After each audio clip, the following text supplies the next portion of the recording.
چارسدہ کی تحصیل شب قدر میں ایف سی ٹریننگ سینٹر کے گیٹ پر 2 خودکش حملوں میں ایف سی اہلکاروں سمیت 81 افراد شہید اور 140 زخمی ہو گئے ہیں۔ اسامہ بن لادن کی ہلاکت کی ٹھیک 11 دن بعد خیبر پختونخوا کو دہشت گردوں نے ایک بار پھر نشانہ بنایا۔ دہشت گردوں نے شب قدر کی مٹا روڈ پر صبح 5:55 پر پہلا خودکش حملہ کیا۔ یہ خودکش حملہ ٹریننگ سیشن کے بعد واپس جاتی ہوئی جوانوں کو نشانہ بنانے کے لیے ایف سی قلعے کے مرکزی دروازے پر کیا گیا۔ ڈی ایس پی جان زیب خان کے مطابق دونوں حملے خودکش تھے، جن میں 16 کلو گرام دھماکہ خیز مواد استعمال کیا گیا۔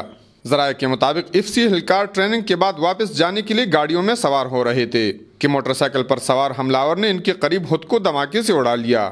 دھماکے کے وقت جب اہلکار امدادی سرگرمیوں کے لیے اکٹھی ہوئی تو دوسرا دھماکہ ہو گیا۔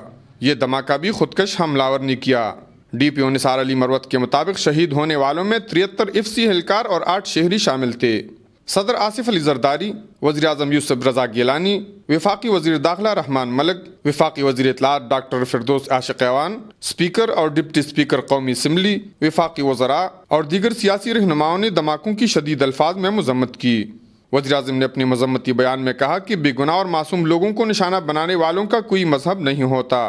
وزیر داخلہ رحمان ملک نے ایف آئی اے کی ٹیم کو فوری شب قدر پہنچنے کا حکم دیا ہے۔ کفایت اللہ، اے نیوز، شب قدر چارسدہ۔